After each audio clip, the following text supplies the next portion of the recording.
Caríssimo diácono José Ferreira, caríssimas irmãs da vida consagrada, caríssimas catequistas, meus caros irmãos e irmãs aqui reunidos ou que nos acompanham através da Rádio Líder e das diversas redes sociais. Gostaria de recordar uma palavra de cada leitura. Em primeiro lugar, o profeta Jeremias viveu num momento muito delicado da história da antiga aliança, um momento no qual a liderança do povo, mas também uma grande parte das pessoas mais simples, estavam correndo atrás de divindades pagãs dos povos vizinhos e pareciam pouco importando-se com Deus, com a lei de Deus, com a sua palavra, etc. E ele, na condição de profeta, tinha a tarefa de recordar quais eram as coisas importantes na vida de cada um. E por causa disso acabou sendo muito maltratado. E chegou um momento em que ele ficou desanimado e disse assim: eu não quero mais saber, basta. E no trecho de hoje ele diz assim: deixei-me atrair, fiquei tomado, fiquei fascinado, mas tornei-me alvo de irrisão. Disse comigo: não quero mais lembrar do Senhor, nem falar no nome dele. Mas senti dentro de mim um fogo ardente tomando conta de mim. Que é uma coisa impressionante, porque isto quer dizer que no fundo do nosso coração tem um ponto que liga a nossa pessoa ao mistério de Deus, ao Senhor Jesus. E os nossos sentimentos podem vacilar, ir lá para o alto, lá para baixo, mas este ponto de conexão com Deus, ele é estável, permanente, e basta dar um mínimo de atenção para perceber. Nós também, e semelhante a Jeremias, necessitamos cultivar, levar a sério, responder a esta relação que nos constitui, que nos trouxe a vida e que nos mantém de pé no meio de tantas complicações deste mundo. A segunda leitura é muito impressionante. É Paulo escrevendo aos Romanos, no capítulo 12, tem um versículo que nós deveríamos decorar. Ele fala assim: não vos conformeis com o mundo. Conformar-se significa assumir a mesma forma. Não tomeis a mesma forma, quer dizer, a mesma mentalidade, o mesmo modo de comportar-se, o mesmo modo de pensar, buscando as mesmas coisas para conseguir um bem-estar e alegria. Não vos conformeis com este mundo, mas transformai-vos, renovando a vossa maneira de pensar.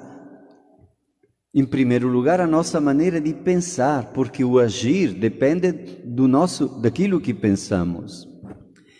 E a nossa maneira, transformando a vossa maneira de pensar e de julgar, para que possais distinguir o que é da vontade de Deus.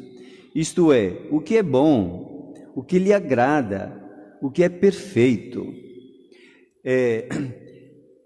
A experiência dos primeiros cristãos, mas a experiência que nós somos chamados de alguma maneira a repetir é sempre uma novidade, aquela de uma novidade de vida das comunidades quando comparada com um contexto. Um modo diferente, um modo melhor, diríamos, um modo mais humano de viver e de conviver, marcado pela atenção, pela misericórdia que acolhe sempre o outro e que não fica sempre jogando no rosto os limites das pessoas. É isto que muitas vezes vai envenenando a convivência cotidiana. Porque, é claro, convivendo se conhece os limites, e se a toda hora eu jogo de novo no rosto da pessoa aquele limite, eu acabo criando uma barreira. A comunhão a qual somos chamados passa por atitudes de compaixão e de misericórdia, como Jesus, que acolhe, que perdoa e que, é claro, renova, portanto, reconquista para a pessoa poder reconquistar a possibilidade de conviver na paz e no amor. Qual é, só para dizer mais uma palavra, qual é a característica principal da mentalidade deste mundo? Não vos conformeis com este mundo.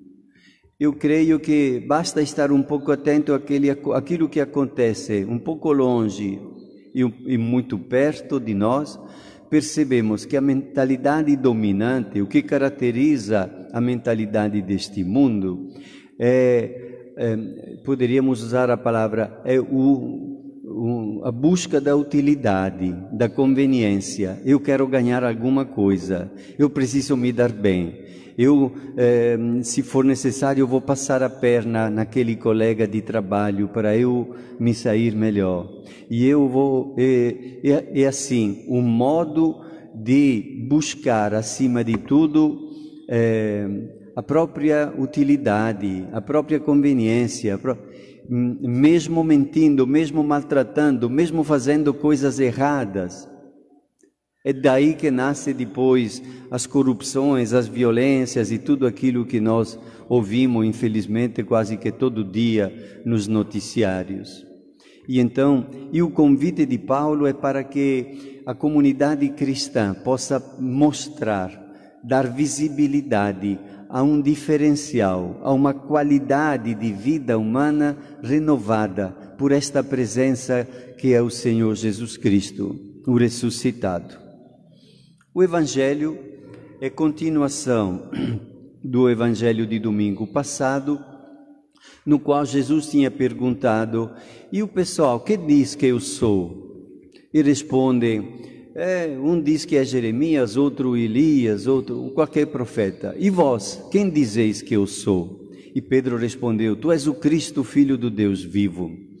E em seguida Jesus começou a mostrar a seus discípulos que devia ir a Jerusalém e sofrer muito da parte dos anciãos, dos sumos sacerdotes, dos mestres da lei, e que devia ser morto e ressuscitar no terceiro dia.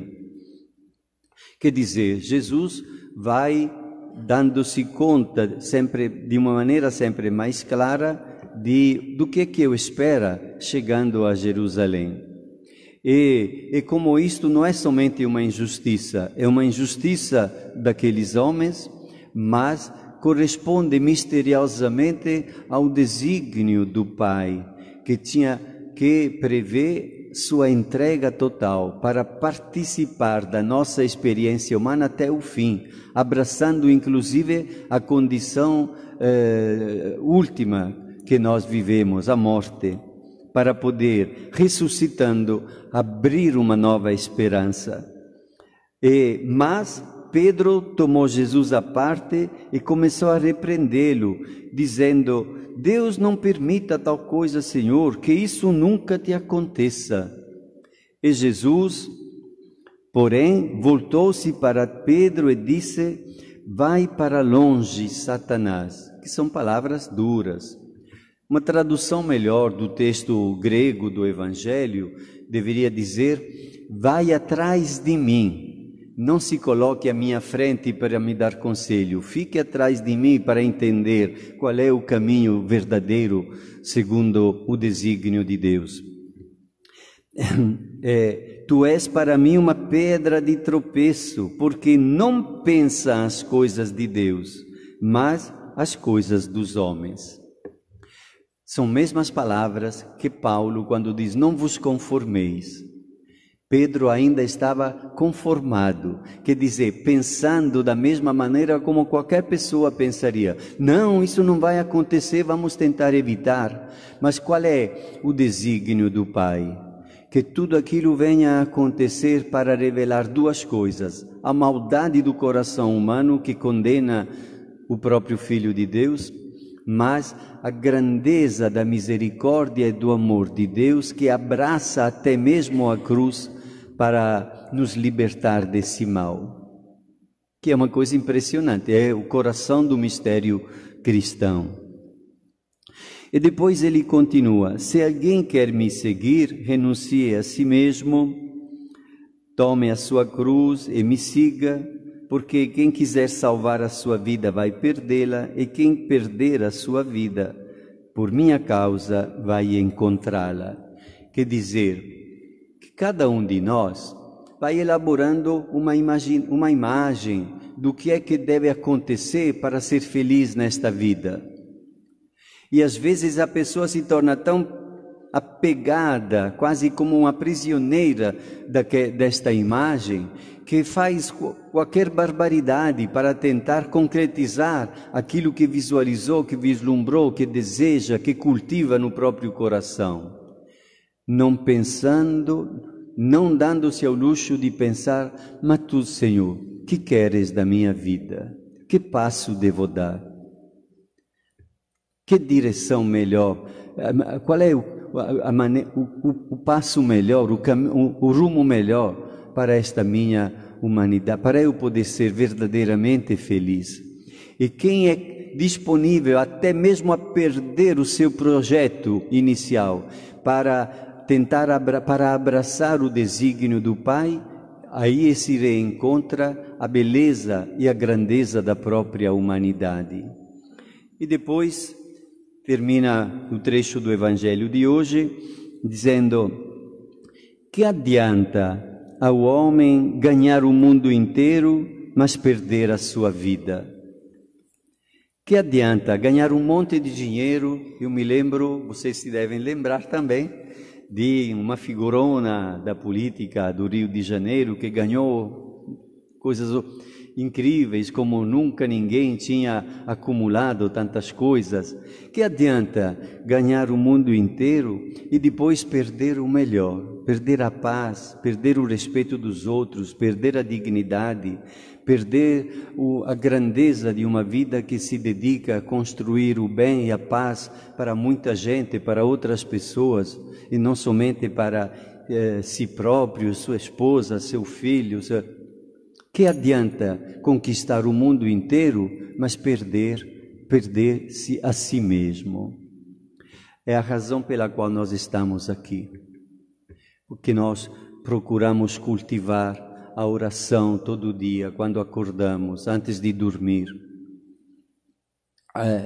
Momentos em que podemos ouvir a palavra de Deus, momentos em que podemos dar uma paradinha depois de tanta correria no dia a dia, para poder dizer: e tu, Senhor, me acompanhe então.